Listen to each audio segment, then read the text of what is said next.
హైదరాబాద్లో చందు రాథోడ్ హత్య కేసులో పోలీసులు కీలక పురోగతి సాధించారు. ఈ హత్య వెనుక వివాహేతర సంబంధం కోణం ఉండవచ్చని పోలీసులు అనుమానిస్తున్నారు. కాల్పుల కేసులో నిందితులను ఇప్పటికే గుర్తించారు. ఈ కేసులో మొత్తం 9 మంది నిందితులు ఉన్నట్లు పోలీసులు వెల్లడించారు.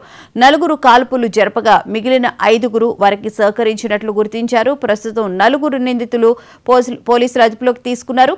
చందు రాథోడ్పై మొత్తం 8 రౌండ్ల కాల్పులు జరిపినట్లు ప్రాథమిక దర్యాప్తులో తేలింది. పోస్టుమార్టం నివేదిక ప్రకారం చందు శరీరం నుండి 5 బుల్లెట్లను స్వాధీనం చేసుకున్నారు.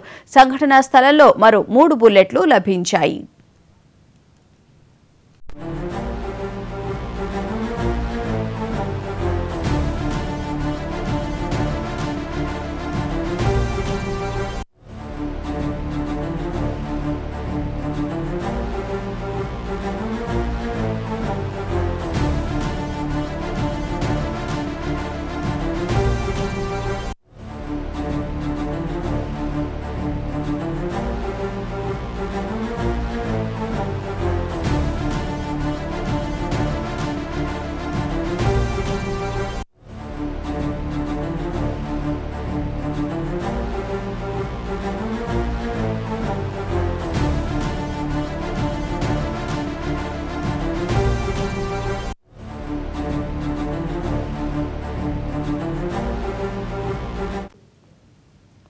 హైదరాబాద్లో చందు రాథోడ్ హత్య కేసులో పోలీసులు కీలక పురోగతి సాధించారు. ఈ హత్య వెనుక వివాహేతర సంబంధం కోణం ఉండవచ్చని పోలీసులు అనుమానిస్తున్నారు. కాల్పుల కేసులో నిందితులను ఇప్పటికే గుర్తించారు.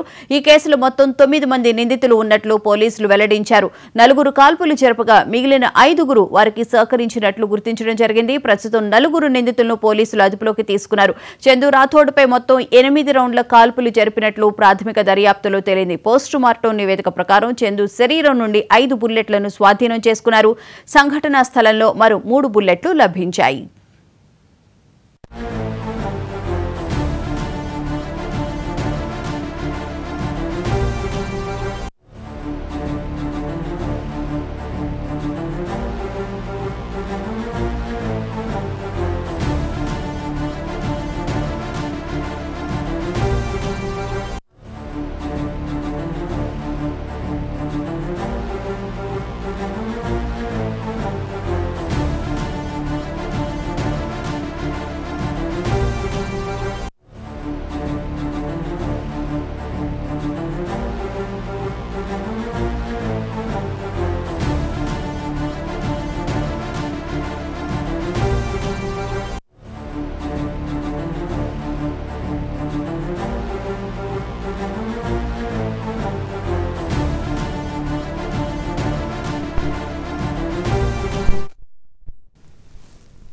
హైదరాబాద్లో నిన్న జరిగిన చందు రాథోడ్ హత్య కేసులో పోలీసులు కీలక పురోగతి సాధించారు. ఇదే అంశానికి సంబంధించిన పూర్తి వివరాలను మా ప్రతినిధి సుచిత లైవ్ లో అందిస్తారు.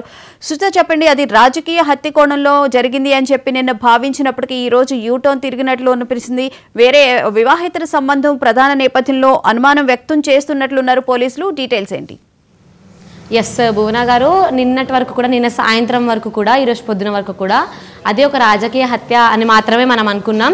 అలాగే పోలీసులు కూడా చెప్పారు. కాకపోతే ఈ కేసులో అయితే బిగ్ ట్విస్ట్, యూటర్న్ తిరిగింది కేసు. అదేంటంటే వివాహేతర సంబంధమే ఈ కేసుకి, అంటే ఈ హత్యకి కారణం అంటూ కూడా పోలీసులు అనుమానం వ్యక్తం చేస్తున్నారు. అయితే కేసుకి సంబంధించి పూర్తి డీటెయిల్స్ మనం చూసుకున్నట్లయితే, రోజులాగే వాకింగ్కి వెళ్ళిన చందు నాయక్ అయితే వాకింగ్ కంప్లీట్ చేసుకొని, అంటే అప్పటి వరకు ఉన్న వాళ్ళ వైఫ్ కూడా 10 నిమిషాల ముందే వెళ్ళిపోవడం కూడా ఈ అనుమానం రావడానికి ఒక కారణం అని చెప్పుకోవచ్చు. వెళ్ళిపోయింది వాళ్ళ వైఫ్. తర్వాత బయటికి వచ్చాడు, 4 వచ్చారు. స్విఫ్ట్ డిజైర్ కార్లో షూట్ చేశారు. అప్పటి వరకు అయితే 4 రౌండ్లు మాత్రమే షూట్ చేయాలని చెప్పారు. కాకపోతే పూర్తిగా 8 రౌండ్లు అయితే షూట్ చేసినట్టుగా తెలుస్తుంది.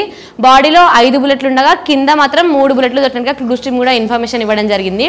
మొత్తంగా 8 రౌండ్లు షూట్ చేసి స్విఫ్ట్ డిజైర్ కార్ ఇట్లా ఫ్లాష్ కళ్ళు మూసి తెరిచిన గ్యాప్లో అయితే స్విఫ్ట్ డిజైర్ కార్లో వాళ్ళు పారిపోవడం జరిగింది. సీసీటీవీ ఫుటేజ్ ఆధారంగానైతే కారులో 4 ఉన్నారని, అలాగే స్విఫ్ట్ డిజైర్ కార్ అని కూడా గుర్తుపట్టారు పోలీసులు. దాదాపుగా 10 బృందాలుగా విడిపోయి ఆ కేసుకి సంబంధించి దాదాపుగా 9 మందిని పట్టుకోవడం జరిగింది. ఆ 9 మందిలో 4 కేసులో ఇన్వాల్వ్ అయి ఉంటే మిగిలిన 5 ఎవరైతే ఉన్నారో వాళ్ళు చంపడానికి హెల్ప్ చేశారు అన్న కోణంలో అయితే వాళ్ళని కూడా అరెస్ట్ చేశారు. అంటే ఇప్పటివరకు కూడా 2022లో జరిగినది, ఇది ఒక సిపిఐ లీడర్ కాబట్టి చందు నాయక్ 2022లో జరిగిన ఒక గొడవ ఒక ఆధారంగానైతే ఈయన చంపారు, రాజకీయ హత్య ఇది అని అయితే అనుకున్నాం. కాకపోతే ఈ కేసులో యూటర్న్ ఏంటంటే వివాహేతర సంబంధం కూడా దీనికి ఒక కారణం అని కూడా చెప్తున్నారు పోలీసులు. అయితే మొత్తానికి దాదాపుగా 10 టీమ్స్గా విడిపోయిన పోలీసు వాళ్ళు అయితే మొత్తానికి వాళ్ళని పట్టుకున్నారు.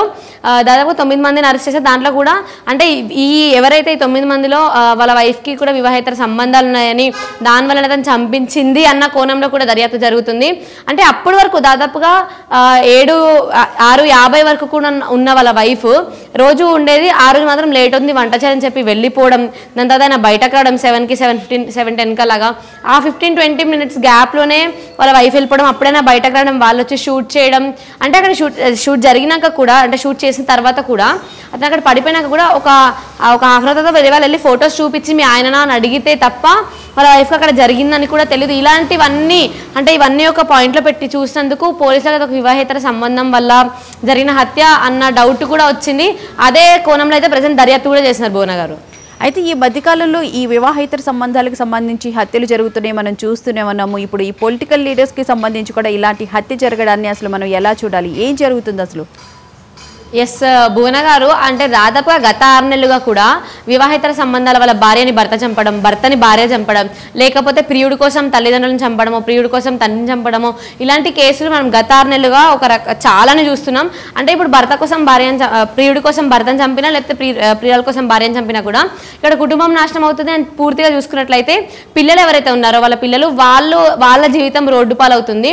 అంటే వీటిని ఎలా అంటే దాన్ని ఒక పిచ్చిలో పడి చేసినట్టుగా కూడా తెలుస్తుంది. అంటే ఇప్పుడు ఇతనంటే ఒక రాజకీయ పార్టీ అంటే ఒక సిపిఐ పార్టీకి సంబంధించిన లీడర్ కాబట్టి ఇంతగా బయటకు వచ్చి ఇంతగా న్యూస్ బయటకు వచ్చింది. కానీ గత 6 నెలలుగానైతే ఇట్లాంటి ఏవైతే హత్యలు ఉన్నాయో, భర్తను భార్య చంపించడం కానీ, భార్యను భర్త చంపించడం కానీ, ఇట్లాంటి హత్యలు చాలానే చూస్తున్నాం.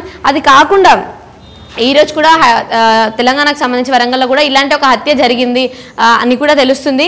మొత్తానికైతే పూర్తిగా భర్తని భార్య చంపడం కానీ, భార్యను భర్త చంపడం కానీ, లేకపోతే ఇలాంటి రాజకీయ హత్యలు కానీ ఈ మధ్య కాలంలో చాలా ఎక్కువగానే అయ్యాయని చెప్పుకోవాలి. Right, thank you Suchitha.